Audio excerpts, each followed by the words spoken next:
مولا علی کرم اللہ تعالی وجہ الکریم فرماتے ہیں کہ جب میرا جی چاہتا ہے، جب میرا جی چاہتا ہے میں رب سے بات کروں، میں دعا کرنے لگ جاتا ہوں، اور جب میرا جی چاہتا ہے رب مجھ سے بات کرے میں قرآن پڑھنے لگ جاتا ہوں۔ قرآن کلام اللہ ہے، اللہ کی گفتگو، اللہ کا کلام ہے، یہ رب کا کلام ہے نا۔ اور آپ کی دعا آپ رب سے مانگ رہے ہیں وداؤٹ اینی کنیکشن، ڈائریکٹ آپ اللہ سے بات کر رہے ہیں۔ مگر ان دونوں چیزوں میں میرا سوال یہ ہے کہ ہم ان دونوں چیزوں میں کتنی امپورٹنس ان دونوں کو دیتے ہیں۔ دعا کے وقت بھی ہمارا کنسنٹریشن نہیں ہوتا، آمین آمین کہہ رہے ہوتے ہیں، دھیان کہیں اور ہوتا ہے۔ دعا مانگے تو اس سوچ کے ساتھ مانگے کہ کس سے مانگ رہا ہوں، کس کے دربار میں حاضر ہوں۔ آج اگر ہم میں سے کسی کو کسی پرائم منسٹر، کسی پریزیڈنٹ، کسی بہت بڑی پرسنالٹی سے ملاقات کا موقع ملے تو ڈریس بھی کلین ہوگا، بڑی تیاری بھی ہوگی، بڑا کانشیس بھی بندہ ہوگا، یار 10 ہی منٹ ہیں پوری بات بھی کرنی ہے۔ اللہ کی بارگاہ میں حاضر ہونا ہے، کوئی تیاری نہیں، کوئی کنسنٹریشن نہیں، دھیان کہیں اور ہے، دعا اللہ سے ہو رہی ہے۔ نہیں، دعا کریں دھیان سے، خشوع و خضوع کے ساتھ، رقت کے ساتھ، پھر دیکھیں وہ کیسا کریم خزانوں سے اپنے عطا فرماتا ہے۔ دوسری چیز قرآن، آج میرا موضوع قرآن ہے۔ پرابلم یہ ہے بینگ اے مسلم، ہم قرآن سے بہت دور ہو گئے، حالانکہ قرآن ہمارے لیے آیا ہے، یہ اللہ کا کلام ہے، مگر قرآن سے محبت نہیں، قرآن کی امپورٹنس نہیں ہے ہماری لائف میں۔ ابھی تو سب تراویح میں سن رہے ہیں، ابھی تو باتیں بھی ہماری سنیں گے، مگر پھر اگلے سال قرآن کھلے گا، پھر اگلے سال قرآن کنیکٹ ہوگا، یہ اچھی بات نہیں ہے۔ کسی نے خوب کہا نا کہ بندہ آج کل اپنے سوشل میڈیا اور اپنے سافٹ ویئر میں اتنا انوالو ہے کہ اگر چیک کرے اپنے موبائل کو، اگر ابھی میں کسی کو کہوں کہ موبائل آن کر کے ذرا چیک کریں تو WhatsApp log in 5 minutes before, last online 5 minutes before, Facebook 6 minutes before, فلاں سافٹ ویئر 3 منٹس بیفور، 7 8 10 منٹ پہلے 10 سافٹ ویئر کھولے تھے، 2 3 سافٹ ویئر تو شاید ابھی بھی موبائل پہ چل رہے ہوں گے، آن لائن ہی ہوں گے۔ Quran last year Ramzan online, اب next year Ramzan online. کیا ہے یہ؟ ہم اتنا دور ہیں قرآن سے، حالانکہ یہ تمام سافٹ ویئر جب قبر میں ہم جائیں گے تو آف لائن ہو جائیں گے۔ قرآن ہم قبر میں جائیں گے تو وہاں بھی آن لائن ہمارے ساتھ ہوگا۔ قرآن ہماری شفاعت کرے گا، مرنے کے بعد قرآن کام آنا ہے، مگر ہم قرآن سے دور ہیں۔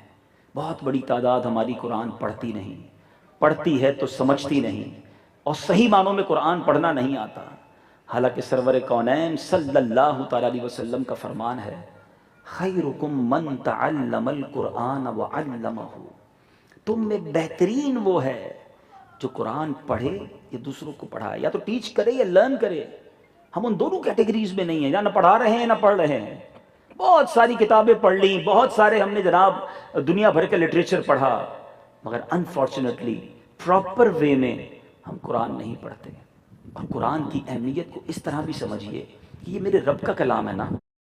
آپ اور میں ٹریول کرتے رہتے ہیں، کوئی شخص ٹریول کرے اور ابراڈ جا کر، باہر جا کر اپنی فیملی کو، پہلے تو خط لکھتے تھے، اب ای میل کرتے ہیں، واٹس ایپ کرتے ہیں۔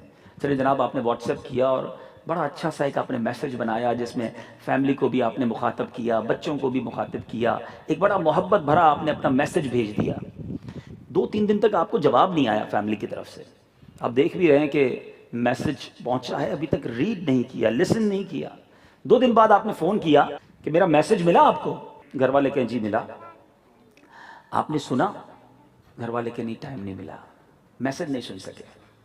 اب آپ بتائیے آپ کے دل پر کیا بیتے گی کہ میں ابراڈ اتنی محبت سے میں نے اپنی فیملی کو میسج بھیجا، انہیں مل بھی گیا، 2 3 دن گزر گئے، ان کے پاس اتنا بھی ٹائم نہیں کہ میرا وہ محبت بھرا میسج سن لیں۔ فیل کرو گے نا؟ قرآن ہم تک پہنچ چکا ہے، یہ اللہ کا میسج ہے۔ آن دا ڈے آف ججمنٹ، قیامت کے دن اللہ کو کیا جواب دیں گے کہ یا اللہ قرآن ملا تھا، پڑھنے کا ٹائم نہیں ملا، لائف بڑی بیزی تھی، میں اپنے بزنس میں انوالو تھا، میں اپنی فیملی میں انوالو تھا۔ کیا آپ کا یہ ایکسکیوز چلے گا؟ اپنے آپ سے پوچھئے۔ اور پھر مور امپورٹنٹ، میں پہلے بھی یہاں ایک بیان میں یہ کہہ چکا ہوں، بار بار اس لیے ریپیٹ کرتا ہوں کہ شاید یہ احساس ہو جائے اور ہم یہاں سے یہ میسج لے کر جائیں کہ ہمیں معلوم ہے کہ اللہ تبارک و تعالیٰ نے کم و بیش 80 مقامات پر اپروکسیمیٹلی 80 ٹائمز قرآن پاک میں ڈائریکٹلی مجھ سے اور آپ سے بات کی ہے. یا ایھا الذین آمنو، اے ایمان والو، اے ایمان والو، اے ایمان والو. مجھے کہا ہے میرے مولا نے، آپ کو کہا ہے. کیا کہا ہے؟ کس کو معلوم ہے؟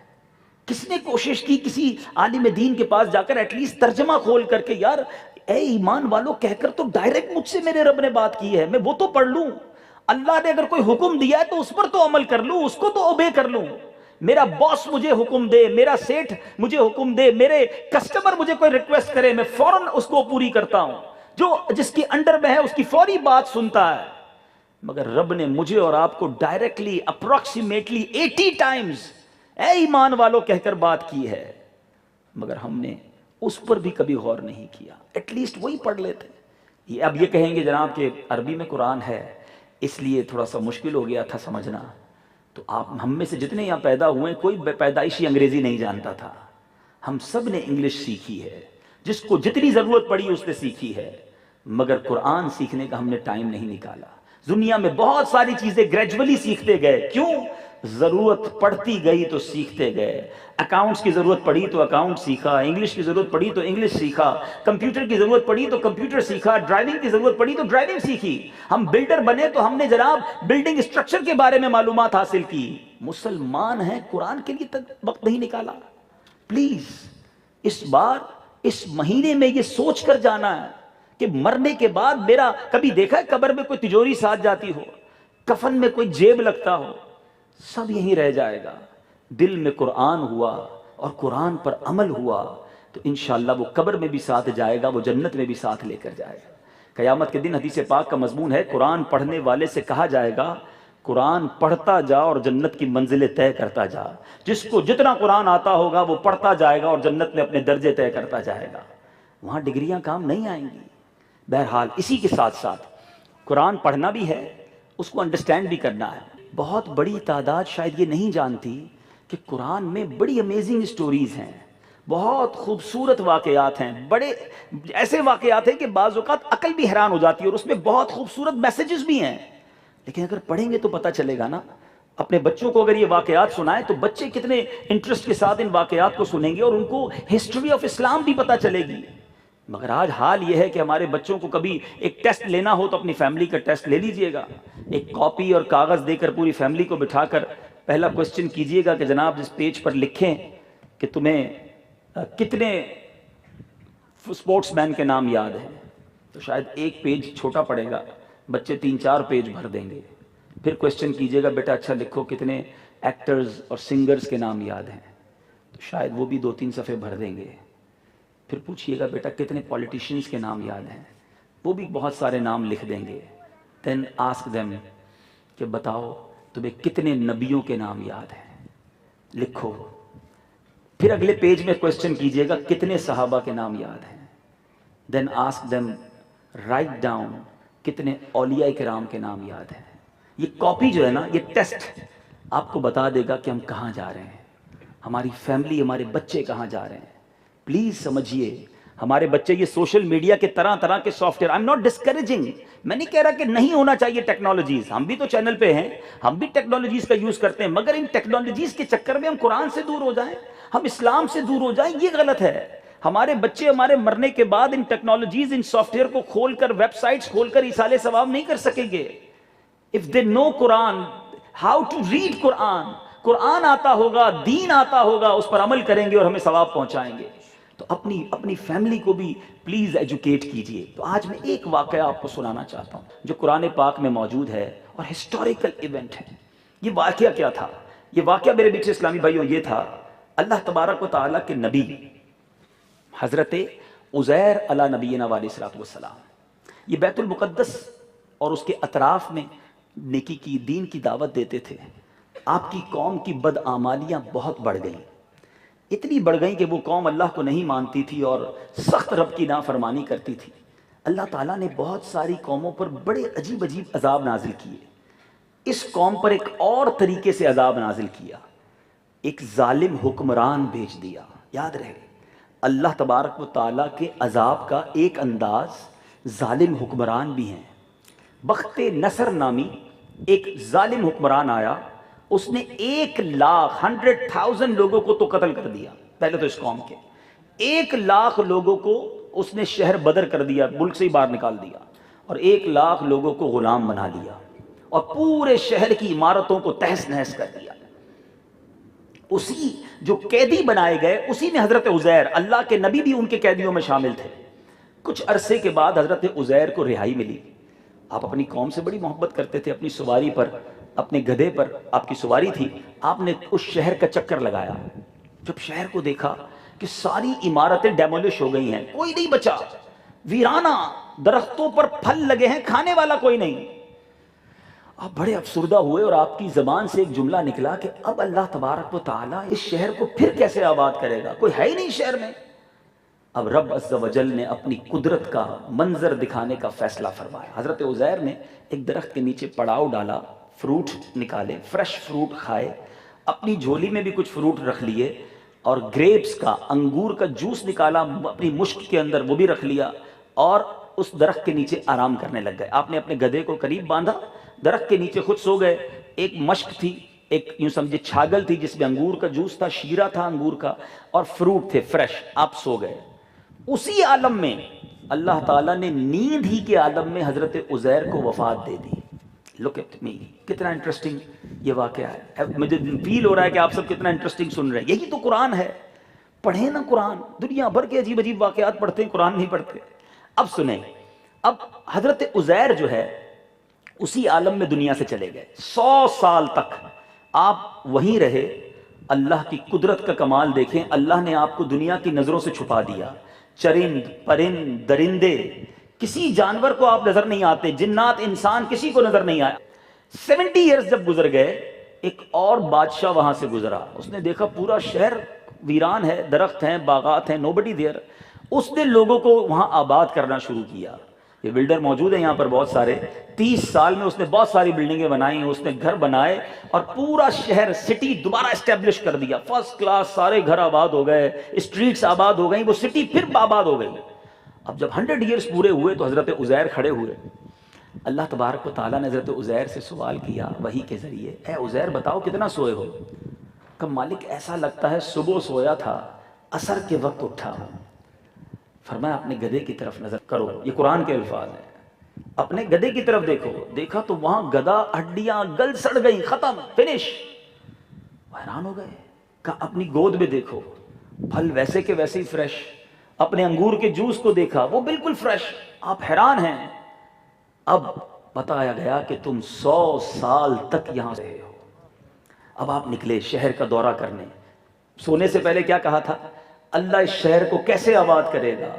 رب نے اپنی قدرت کا نظارہ حضرت عزیر کو دکھایا۔ آنکھ کھلی تو شہر آباد، اسٹریٹس آباد، لوگ جا رہے ہیں، آ رہے ہیں۔ اب سنیں ایک اور امیزنگ ٹویسٹ اس واقعے کے اندر۔ حضرت عزیر تلاش کرتے کرتے اپنے گھر پہنچ گئے، جو آپ کا پرانا گھر تھا۔ آپ گئے تو ایک بوڑھی عورت، بالکل بہت بڑی ایج کی عورت اس گھر کے باہر بیٹھی تھی۔ آپ نے اس عورت سے پوچھا یہ عزیر کا گھر نہیں ہے؟ تو اس عورت نے کہا کہ ہاں یہ عزیر کا گھر ہے، مگر تم عزیر کے بارے میں کیوں پوچھ رہے ہو؟ اس کو تو 100 سال ہو گئے، دنیا سے پتہ نہیں کہاں غائب ہو گئے ہیں۔ تو کہا اماں جی میں ہی عزیر ہوں۔ کہا یہ کیسے ہو سکتا ہے، تم عزیر نہیں ہو سکتے؟ کہا میں ہی عزیر ہوں۔ اچھا ایک اور کمال کی بات، حضرت عزیر 100 سال تک جب دنیا سے پردہ فرمایا نا، اس وقت آپ کی عمر 40 سال تھی۔ آپ 100 سال بعد جب زندہ ہوئے اس وقت بھی عمر آپ کی 40 سال ہے۔ سارے زمانے کی عمر بڑھ گئی، آپ ادھر ہی کھڑے ہیں۔ اب وہ عورت کہتی ہے کہ اگر تم واقعی عزیر ہو تو مجھے یاد ہے، وہ مور دین 100 ایئرز اس عورت کی ایج تھی، کہ عزیر جو دعا مانگتے تھے وہ دعا قبول ہوتی تھی۔ تو تم دعا کرو اللہ سے، اللہ میری آنکھیں واپس لوٹا دے، میرا فالج ٹھیک ہو جائے۔ حضرت عزیر نے دعا کی، اللہ نے اس بڑھیا کی آنکھیں بھی لوٹا دی، اس کا فالج بھی ٹھیک ہو گیا۔ اب جب اس کی آنکھیں روشن ہوئی تو اس نے دیکھا، کہا ہاں یہی چہرہ تو یہی ہے، آپ ہی عزیر ہیں، میں گواہی دیتی ہوں۔ اب وہ عورت آپ کو لے کر محلے میں سارے لوگ بزرگ بیٹھے تھے وہاں لے گئی، اور وہاں جا کے کہا کہ یہ عزیر ہیں۔ لوگ حیران ہو گئے، مذاق اڑانے لگے۔ اچھا ایک اور امیزنگ بات، اس پوری کچہری کے اندر 118 سال کا حضرت عزیر کا بیٹا بھی موجود تھا۔ حضرت عزیر کی عمر کتنی ہے؟ 40 سال۔ بیٹے کی عمر کتنی ہے؟ یہ ہے قرآن، یہ ہے اللہ کی قدرت۔ یہ پڑھے تو پتہ چلے نا، دنیا میں یہ پہلی ہے کہ کوئی ایسا باپ بھی گزرا جس کی عمر 40 سال اور بیٹے کی عمر 118 سال۔ اب وہ بیٹا کہے میرے والد کیسے آ سکتے ہیں؟ کہ اگر آپ میرے والد ہیں تو میرے والد کی ایک نشانی تھی، میرے والد کی کمر پر ایک کالے رنگ کا مسا تھا جو چاند کی شکل کا تھا۔ حضرت عزیر نے اپنا کرتا اتارا اور وہ چاند سا مسا جو ہے حضرت عزیر کا وہ دیکھ لیا گیا۔ بیٹے نے بھی گواہی دی کہ یہ میرے والد ہیں۔ اب جناب پوتے آئے، حضرت عزیر کے پوتے بھی بوڑھے ہو گئے تھے، انہوں نے آ کے دادا سے ملاقات کی، مگر گاؤں والے نہ ماننے کے لیے تیار کہ یہ کیسے ہو سکتا ہے۔ اب ایک شخص نے کہا کہ اگر یہ حضرت عزیر ہے نا تو ان کو تورات زبانی یاد ہوگی، کیونکہ عزیر کو تورات یاد تھی۔ بخت نصر نے کیا تھا برا کام کہ اس نے پورے ملک سے تورات شریف کو ضائع کر دیا، سارے نسخے جلا دیے، معاذ اللہ ختم کر دیے، اور جتنے تورات شریف کے حافظ تھے سب کو قتل کر دیا۔ یعنی ملک میں ایک بھی تورات پڑھنے والا، یاد رکھنے والا بھی نہیں تھا، کتاب کا نسخہ بھی نہیں تھا۔ حضرت عزیر نے تورات کی تلاوت شروع کر دی۔ اچھا، بڑی امیزنگ پوزیشن ہو گئی، اتنے سارے یہاں بیٹھے ہیں، اگر ہم میں سارے ایسے ہوں جن کو قرآن نہ آتا ہو اور ایک بندہ کھڑا ہو کے کہے میں قرآن سناتا ہوں، مجھے قرآن آتا ہے، تو ہم یہی کہیں گے نا یار آپ پڑھ رہے ہوں گے لیکن ہم کیسے کنفرم کریں آپ قرآن پڑھ رہے ہیں، ہمیں تو آتا ہی نہیں۔ اب اس گیدرنگ میں کوئی بھی ایسا نہیں تھا جس کو تورات آتی ہو، تو انہوں نے کہا ہمیں کیا معلوم یہ تورات سنا رہے ہیں کیا سنا رہے ہیں۔ تو ایک بوڑھے نے کہا کہ جب بخت نصر نے، دیکھو اللہ کی شان، بخت نصر نے تورات شریف ساری جلائی تھی، اس وقت ایک تورات ایک انگور کی بیل کے نیچے میں نے دفن کر دی تھی۔ اب یہ سارے گاؤں کے لوگ وہاں گئے، اس جگہ کو کھودا، تورات شریف کو نکالا، اب کہا حضرت عزیر سے پڑھیں، تورات کھول لی گئی، حضرت عزیر پڑھتے گئے، یہ دیکھتے گئے، دین ایوری ریئلائز، اور انہوں نے کنفرم کیا کہ یہی حضرت عزیر ہیں۔ اللہ کی قدرت کا یہ نظارہ دیکھا، مگر بدقسمتی یہ رہی ان کے ایمانوں کے ساتھ یہ معاملہ ہو گیا کہ یہودی تھے وہ لوگ، انہوں نے حضرت عزیر کے اس کمال کو دیکھ کر، ہونا تو یہ چاہیے تھا اللہ پر اپنے ایمان پر مضبوطی سے عقیدہ مضبوط کر لیتے، اللہ کی قدرت پر یقین رکھتے، ان بدبختوں نے حضرت عزیر کو اللہ کا بیٹا کہنا شروع کر دیا۔ اینڈ فرام دیٹ ڈے آج بھی یہودیوں کا یہ عقیدہ ہے کہ حضرت عزیر اللہ کے بیٹے ہیں۔ تو بہرحال میٹھے اسلامی بھائیوں، اب آپ کہیں گے جناب اتنا بڑا واقعہ تو سنا دیا، اب بتائیں قرآن میں کہاں ہے؟ میں قرآن کی آیات اور اس کا ترجمہ بھی پڑھ سکتا تھا، لیکن مفسرین نے جو سمرائز کیا میں نے اس کو آپ کو سنا دیا ہے۔ اگر آپ اس پورے واقعے کو پڑھنا چاہتے ہیں تو نوٹ کر لیجئے، 3 پارہ ہے، سورہ بقرہ ہے، آیت نمبر 259، اور اس کے آگے مزید اس کو ڈیفائن کیا گیا۔ اس کا ترجمہ پڑھیں، اس کی تفسیر پڑھیں تو آپ کو یہ قرآن کا امیزنگ، یہ ون آف امیزنگ واقعہ ہے۔ 100 کے قریب قرآن میں ایسے واقعات ہیں، پڑھیں تو پتہ چلے نا۔ اور روزانہ کا ایک واقعہ اپنے بچوں کو سنائیں تو 3 مہینے تک آپ کے گھر میں قرآن ہی ہوتا رہے گا، نبیوں کی باتیں ہوتی رہیں گی۔ اب اس واقعے سے سبق، واقعہ تو سن لیا نا، اب اس واقعے سے 2 سبق ملتے۔ سبق تو بہت سارے نکالے جا سکتے ہیں لیکن ظاہر ہے آج شارٹ پیریڈ کے لیے ہم جمع ہوئے ہیں۔ 2 سبق۔ پہلا سبق تو یہ ہے میٹھے اسلامی بھائیوں، اللہ تبارک و تعالی ہر شے پر قادر ہے، ان اللہ علی کل شیء قدیر۔ رب جب چاہے جیسے چاہے اپنی قدرت کا نظارہ دکھائے۔ 100 سال حضرت عزیر کو دنیا سے پردہ فرمانے کے بعد دوبارہ زندہ کر دے، یہ میرے رب کی شان ہے نا۔ تو اس سے سیکھنے کو کیا ملا؟ بہت سارے میرے بھائی ایسے بیٹھے ہوں گے، ہو سکتا ہے کوئی کسی پریشانی میں ہو، کوئی کسی بیماری میں ہو، کوئی کسی کلیمٹی میں ہو، کسی بھی پریشانی میں ہو کر بعض اوقات ہم کیا کرتے ہیں، ہم مایوسی کی باتیں شروع کر دیتے ہیں، یار ڈاکٹر نے منع کر دیا ہے، اب علاج نہیں ہو سکتا، میرا کاروبار ایسا خراب ہو گیا ہے، اتنی پرابلمز آ گئی ہیں، اب ٹھیک نہیں ہو سکتا۔ معاذ اللہ، بلکہ کچھ لوگ تو گناہ کے بعد اللہ کی رحمت سے بھی مایوس ہو جاتے ہیں کہ جناب میرے اتنے گناہ ہیں کہ میں نہیں بخشا جا سکتا۔ نہیں، ہمیں دنیا والوں سے تو ہو سکتا ہے کہ ان کے اوپر سے ٹرسٹ ختم ہو جائے، اللہ سے ٹرسٹ ختم نہیں ہونا چاہیے۔ آج عجیب معاملہ ہے، ہمیں دنیا والوں پر بھروسہ ہے، ہمیں سب پر بھروسہ ہے، ہمیں رب پر بھروسہ نہیں ہے۔ حالانکہ وہ کریم ایسا ہے، وہ کیسے بخشتا ہے۔ اگر آپ گناہ گار ہیں، بے شک ہم سارے گناہ گار ہیں، مگر اللہ کی رحمت سے مایوس نہیں ہیں۔ لا تقنطوا من رحمت اللہ، اللہ کا قرآن میں وعدہ ہے، اللہ کا اعلان ہے، اے میرے بندو میری رحمت سے مایوس نہ ہونا۔ میں آپ کو بخاری شریف کا ایک واقعہ سناتا ہوں، اللہ کی شان دیکھو۔ میرے آقا علیہ الصلوۃ والسلام فرماتے ہیں، سیدنا ابو ہریرہ رضی اللہ تعالیٰ عنہ راوی ہیں، اور یہ میں اس واقعے کا آپ کو سمرائز کر کے مضمون سناتا ہوں۔ نبی پاک نے فرمایا کہ ایک شخص تھا، جب اللہ تبارک و تعالیٰ قیامت کے دن، یہ واقعہ ہوا نہیں ہے، ہونا ہے، مگر دیکھو نبی پاک آنے والی خبریں بھی کیسے دیتے ہیں. شاعر کہتے ہیں نا، جو ہو چکا ہے جو ہوگا حضور جانتے ہیں. میرے نبی کو میرے رب عز و جل نے یہ مقام دیا. بخاری شریف کی حدیث سنا رہا ہوں، سیدنا ابو ہریرہ رضی اللہ تعالیٰ عنہ راوی ہیں. نبی پاک نے فرمایا جب قیامت کے دن اللہ تبارک و تعالیٰ بندوں کے درمیان فیصلہ فرما دے گا، جنت میں جانے والے جنت میں چلے جائیں گے، دوزخ میں جانے والے دوزخ میں چلے جائیں گے. ایک شخص بچ جائے گا، اس کا چہرہ جہنم کی طرف ہوگا. وہ اللہ سے عرض کرے گا مولا کرم کر، مجھے میرا چہرہ جہنم سے پھیر دے، مجھے جہنم کی بدبو نے، اس کی گرمی نے جھلسا دیا ہے. اللہ فرمائے گا میرے بندے پھر اور کچھ تو نہیں مانگے گا؟ کہتا ہے اللہ تیری عزت کی قسم بس یہ میری بات پوری ہو جائے، پھر کچھ اور نہیں مانگوں گا. اللہ تبارک و تعالیٰ کا حکم ہوگا، اس کا چہرہ جہنم سے پھیر دیا جائے گا.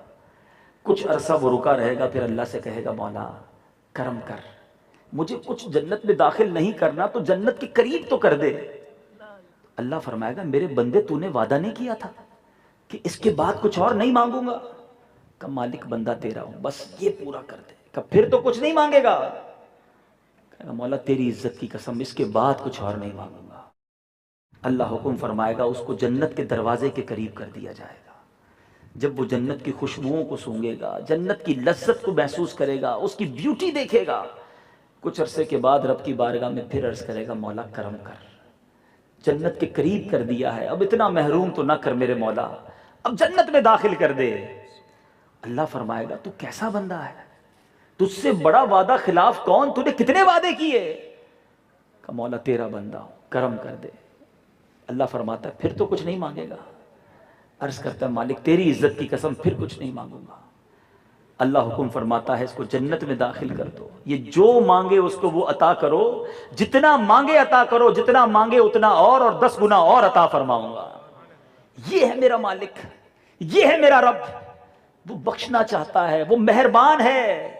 یہ ہم ہیں جو اللہ سے دور ہو جاتے ہیں، اللہ سے نا امید ہو جاتے ہیں، اللہ سے مایوس ہو جاتے ہیں. خدا را ایسا نہ کرو، وہ کریم ماں سے 70 گنا زیادہ چاہنے والا ہے. میں کوشچن کرنا چاہتا ہوں آپ سب سے، کوئی ہے جو یہاں یہ دعویٰ کرے کہ میری ماں میرا برا چاہے گی؟ ماں تو وہ ہستی ہے جو اپنے اوپر تکلیف سہتی ہے، ہمیں سکون پہنچاتی ہے، اپنے نوالے تھوڑے کر کے اپنے بچوں کو کھلاتی ہے، خود سردی برداشت کر کے بچوں کو گرمی پہنچاتی ہے. کتنی خواہشیں ہمارے ماں باپ نے اپنے دل میں رکھی ہوں گی، ہماری پوری کی ہوں گی. جب ماں اتنا پیار کرتی ہے، حدیثوں میں مضمون ہے کہ اللہ اپنے بندوں کو ماں سے 70 گنا زیادہ چاہتا ہے. یہ بندہ کیوں نہیں چاہتا رب کو؟ یہ بندہ کیوں نہیں کرتا رب سے محبت؟ یہ کیوں نہیں کرتا اس سے دوستی؟ ارے صرف محبت جس سے ہونا، دنیا میں آپ جس سے محبت کرتے ہیں آپ کا پہلا موٹیو یہ ہوتا ہے وہ ناراض نہیں ہونا چاہیے. جس سے آپ کو پیار ہوگا، چاہے آپ کا وہ فرینڈ ہو، چاہے وہ آپ کا فیملی ممبر ہو، آپ کا کسٹمر ہو، آپ کہتے ہیں یار یہ ناراض نہیں ہونا چاہیے، بڑا ٹیک کیئر کرتا ہے، بڑا گفٹ دیتا ہے، بڑا مجھے خیال رکھتا ہے. ایسا ہی ہے نا، جو تمہیں ایک بار تحفہ دے، تمہارا ایک بار خیال رکھے. ہم چاہتے ہیں وہ ناراض نہ ہو. جس رب نے مجھ پر اتنے احسان کیے، میں اس کو کیوں ناراض کرتا ہوں؟ سارا سال میں اور آپ دعا کرتے ہیں کہ یا اللہ معاف کر دے، یا اللہ بخش دے، یا اللہ مہربانی کر دے. ہم کدھر جائیں گے اگر رب ہی کو ناراض کر دیا؟ ہم سب کو راضی کرنے کے چکر میں اپنے رب کو ناراض کرنے میں لگ گئے. ہم سب کو خوش کرنے کے لیے اپنے رب کی ناراضی کو مول لے رہے ہیں. یہ عقل مندی نہیں. یاد رکھنا، جس سے رب راضی ہو گیا نا، اس سے سب راضی ہو جائیں گے، اور جس سے سب راضی ہیں اور رب ناراض ہے وہ برباد ہو جائے گا. آپ اور میں زندگی کا ایک ہی مقصد رکھیں کہ میں جو کچھ کروں، چاہے کاروبار کروں، چاہے فیملی کو ٹائم دوں، چاہے میں اپنی سوشل لائف گزاروں، فرسٹ آف آل اس کو دیکھ لیجئے کہ جو میں کرنے جا رہا ہوں اس سے رب راضی ہوگا یا ناراض ہوگا. اگر پتا چلے کہ یہ میرے رب کی ناراضی والا کام ہے، چھوڑ دیجئے. اللہ آپ کو اس سے اچھا چانس دے گا، اس سے اچھا موقع دے گا، اس سے اچھی برکتیں دے گا. پہلے بھروسہ کرنا سیکھو. حضرت عزیر کا یہ واقعہ مجھے اور آپ کو یہ ہمت دے رہا ہے، جو جس پریشانی میں ہے مت گھبراؤ. ہر دھوپ کے بعد چھاؤں ہے، ہر دن کے بعد رات ہے، ہر رات کے بعد سویرا ہے، ہر گرمی کے بعد سردی ہے. دن پھریں گے، راحت آئے گی، بھروسہ رکھنا اپنے رب پر. بے شک دنیا والے کہہ دیں کہ تم نہیں بچ سکتے, تمہاری بیماری ختم نہیں ہو سکتی, تمہاری پریشانی دور نہیں ہو سکتی, میرا رب چاہے وہ بغیر دوائی کے شفا دینے پر قادر ہے. کئی بار آپ کے ساتھ بھی ہوا ہے, ہمارے ساتھ بھی ہوا ہے. ڈاکٹر نے کہہ دیا 3 دن ہے, وہ سال بھر زندہ رہتا ہے, اور ڈاکٹرز کی رپورٹ آتی ہے بندے کو کوئی پرابلم نہیں, سارے ٹیسٹ کلیئر ہیں, رات سوتا ہے صبح آنکھ نہیں کھلتی. بھروسہ رکھو رب پر.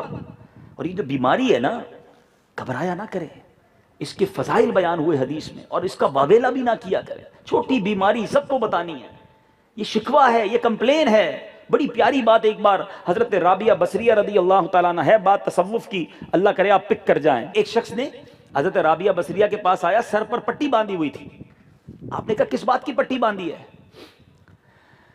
تو وہ شخص کہتا ہے میرے سر میں درد ہے اس لیے پٹی باندھی ہے. حضرت رابعہ بصریہ نے فرمایا جتنے دن صحت مند تھے اس کی پٹی نہیں باندھی تھی. بڑی گہری بات ہے یہ ہیں.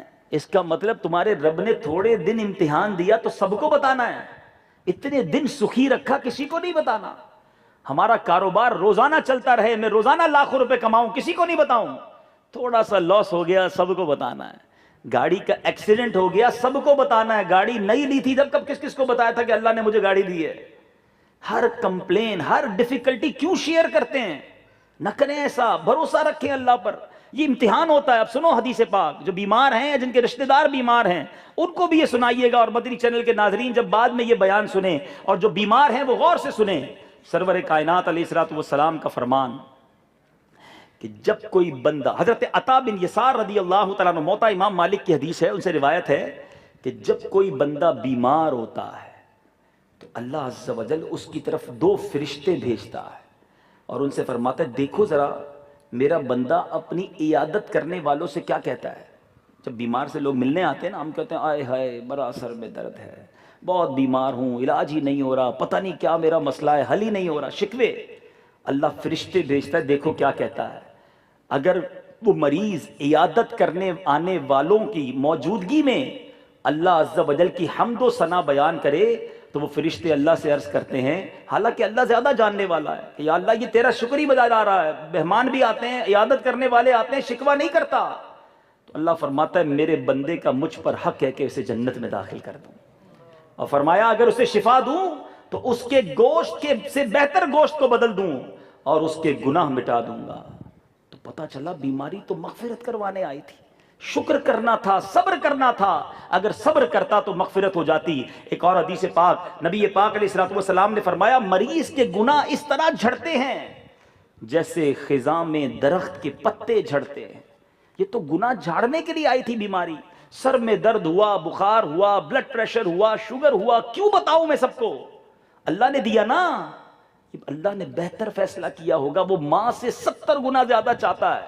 حدیثوں کا مضمون ہے کہ جب بندے کا, غور سے سنیے گا, حدیث پاک کا مضمون ہے جب بندے کا کوئی مقام اللہ کی بارگاہ میں لکھا ہوتا ہے, اللہ نے بندے کو وہاں تک پہنچانا ہوتا ہے اور بندہ اپنے عمل سے وہاں نہیں پہنچ رہا ہوتا, نہیں کر پا رہا ہوتا اتنی نیکیاں, تو اللہ تعالیٰ اس بندے پر آزمائشیں بھیجتا ہے. وہ صبر کرتا ہے, صبر کرنے کی برکت سے وہ مقام حاصل کر لیتا ہے. اٹ مینز کہ ہمارے مقام کو, ہمارے درجوں کو بلند کرنے کے لیے مشکلیں آئی تھیں, مگر بے صبری کر کے, واویلا کر کے ہم نے وہ ثواب گوا دیا, وہ چانس ہم نے کھو دیا. یاد رکھیں 2 ایگزام ہوتے ہیں بندے کے, اللہ دے کر چیک کرتا ہے, اللہ دے کر آزماتا ہے کہ شکر کرتا ہے کہ نہیں کرتا, اور لے کر آزماتا ہے کہ صبر کرتا ہے کہ نہیں کرتا. اور عموماً ہم دونوں ایگزام میں فیل ہو جاتے ہیں. جب دیتا ہے تو شکر کرنے کے بجائے نافرمانی شروع کر دیتے ہیں. عجیب بات ہے, اللہ جس کو جتنا دے, سچ بتاؤ ہونا کیا چاہیے تھا کہ وہ دیتا جاتا, میرے سجدے بڑھتے جاتے, میری عبادتیں بڑھتی جاتی, کہ اللہ نے دیا تھا نا, شکر کرتا. مگر عجیب معاملہ ہے, غریب ہوتا ہے تھوڑے گناہ ہوتے ہیں, امیر ہوتا ہے زیادہ پر نکل آتے ہیں, زیادہ گناہ. ارے اللہ کے بندے, رب نے تجھے دیا ہے پھر تو اسے ناراض کر رہا ہے. اور جب رب لیتا ہے, آزمائش ڈالتا ہے, اس وقت بھی ہم واویلا کرتے ہیں. نہ کریں ایسا, صبر کرے. شاعر لکھتا ہے نا, کسی کا احسان کیوں اٹھائیں, کسی کو حالات کیوں بتائیں, تم ہی سے مانگیں گے تم ہی دو گے, تمہارے در سے ہی لو لگی ہے. تو اے میرے میٹھے اسلامی بھائیو، آج قرآن کے اس واقعے سے جو ہمیں پہلا درس ملتا ہے کہ ہمیں اللہ پر بھروسہ کرنا ہے. وہ جب چاہے جیسے چاہے اپنی قدرت کا نظارہ دکھا کر میری ساری پرابلمز ختم کر سکتا ہے، بس میں اس سے دوستی کر لوں، میں اس پر بھروسہ کر لوں. دنیا والوں پر بہت بھروسہ ہے، اپنے رب سے بھروسہ کر لو، آپ کی پرابلمز دور ہو جائیں گی. اور دوسری بات جو اس واقعے سے سیکھنے کو ملی، اب اپنے بیان کو میں اینڈ کی طرف لاتا ہوں. دوسری بات، حضرت عزیر کے ساتھ کیا ہوا؟ آپ کی گود میں جو پھل ہیں وہ فریش ہیں، اور گدھا جو ہے 100 سال گزر گئے، ہڈیاں بھی ختم. اٹ مینز ایک ہی انوائرمنٹ ہے، ایک ہی گراؤنڈ ہے، ایک ہی زمانہ ہے. ایک طرف کوئی اثر نہیں ہو رہا، دوسری طرف گل سڑ کے وہ گدھا ختم ہو گیا. اللہ نے یہاں بھی تو قدرت دکھائی نا. اب اسی کو قیاس کیجئے، قبرستان میں جاتے ہیں، ہم میں سے کئی بار قبرستان جا چکے ہیں، مگر کیوں ریئلائز نہیں کرتے؟ ایک ہی گراؤنڈ ہے، ایک ہی مٹی ہے، ایک ہی علاقہ ہے، ایک ہی جیسی قبریں ہیں، مگر اللہ کی شان یہ ہے کہ کسی کی قبر جنت کا باغ ہے، کسی کی قبر دوزخ کا کھڑا. وہ چاہے تو برابر میں ہی جنت کا باغ بھی ہو سکتا ہے، اور کسی کی قبر میں سانپ اور بچھو بھی ہو سکتے ہیں. تو خدا را میرے میٹھے اسلامی بھائیوں، اسی دنیا میں رہ کر تیاری کرنی ہے آخرت کی. ہمیں الگ سے کوئی ٹائم نہیں ملے گا، کوئی گھر پہ نوٹس نہیں آئے گا کہ now you have only 6 months left in your life and be prepared for your grave. اپنی آخرت کی تیاری کر لے، 6 مہینے رہ گئے، پھر کوئی نوٹس نہیں آئے گا. اچانک ہو سکتا ہے آج کی رات. جی ہاں، آگاہ اپنی موت سے کوئی بشر نہیں، سامان 100 برس کا ہے، پل کی خبر نہیں. میرا بیڈ روم کیسا ہو، اس میں اے سی کتنے ٹن کا ہونا چاہیے، اس کے شاور کیسے ہوں، باتھ روم کیسا ہو، چکوزی ہو کہ نہیں ہو، ویسٹ اوپن ہو کہ نہیں ہو، پرانی کار ہو گئی ہے، نئی کار ہونی چاہیے، نیا ماڈل کب آ رہا ہے، ہر چیز پر نظر ہے. کتنا رہو گے اس گھر میں، کتنا استعمال کرو گے ان لگژریز کو. One and only we are in our grave. کوئی نہیں ہوگا ساتھ. اس قبر کو روشن کرنے کی کب فکر کریں گے؟ تھوڑا سا ٹائم دیجئے پلیز. اسی دنیا میں ٹائم دینا پڑے گا، الگ سے نہیں ملے گا ٹائم.